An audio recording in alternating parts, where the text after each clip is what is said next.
Welcome to 5-Minute Mediumship, and in this video I wanted to look at the structure of a message on Platform. So hello and welcome to this next video in Platform Etiquette, and I wanted to particularly look at the structure of the message on Platform. Now, one of the first things that we need to do when we work on Platform is to make sure that we try and place the contact with the recipient as quickly as possible, and I'll be looking at techniques and ways to do this in the next video.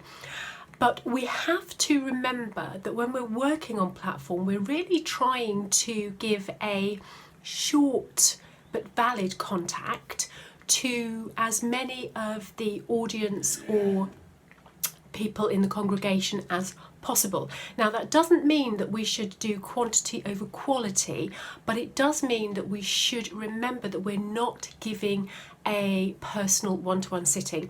So we're really looking for messages and contacts to be between 7 and 10 minutes long, and what that means is that we need to place the contact relatively quickly.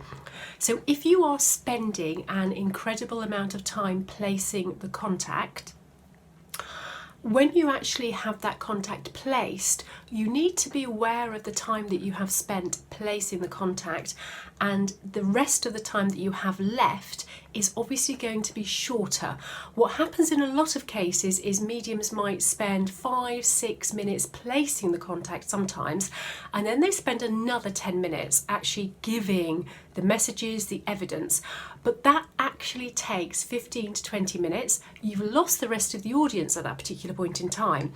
So within your own mind and within your own discipline, so the discipline of the way that you work and the discipline that you have with your spirit team, you need to ensure that you are spending about 7 to 10 minutes on your message, which means that if you spend 5 minutes placing your contact, you then only have between 2 and 5 minutes left for the message. You can't spend another 10 minutes on the message. It is simply too long. Now, there will always be contacts that you work with that want to spend as much time as possible with your loved one, with their loved one, and that's perfectly natural. We would all want to do that, but that is not the purpose of a platform demonstration. Okay, that's the purpose of a one-to-one sitting. So you have to hold in your mind that aspect of what a platform demonstration or contact on Platform is about, and it's that ability for spirit to reach as many people as possible within that space and time that you have. So once you're placed, you want to also then be aware of how you are working with that contact. And there's a balance obviously between how you work. So are you very evidence-based? Or do you concentrate mainly on what spirit want to say? Now, ideally, it should be a mixture of both. So once the contact's placed and once the recipient is sure that you have their mum, their dad, their sister, their brother, their friend, whoever you might have, really the evidence should constitute the message.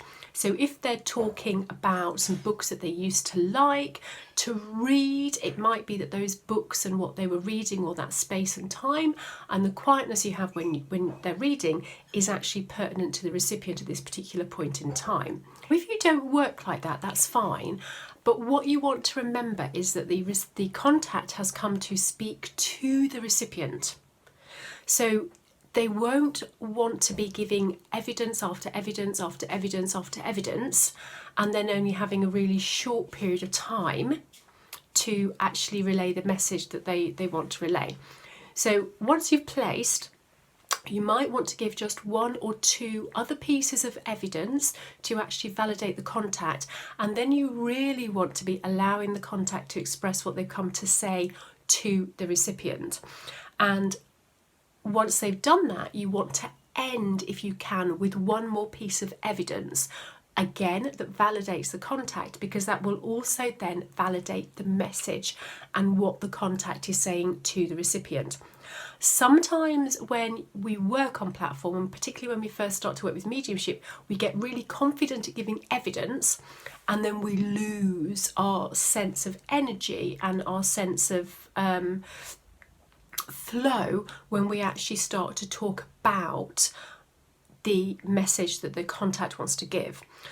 But that is actually a change that happens in our mindset, because then we think about, well, what does the contact want to say? What's important? What are they relaying?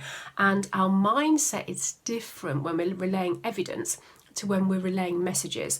So what you need to do as you're working on platform is to get out of the habit of constantly relaying lots and lots and lots and lots of evidence.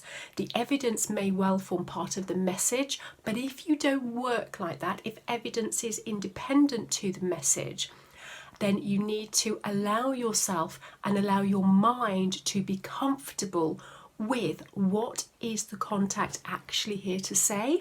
What do they want to relay to the recipient? They've taken the time, the trouble, the energy to blend with you. They do not want to constantly relay that they're 5'2" and had stomachache or had digestive issues. That forms a very small part of the contact that just evidences who they are.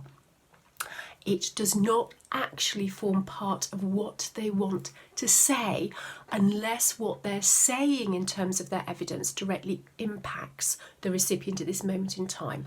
So when you're thinking about the structure of your message, think about placing as quickly as possible so that you have the rest of that 7 to 10 minutes to spend actually relaying the message that the contact wants to give to the recipient.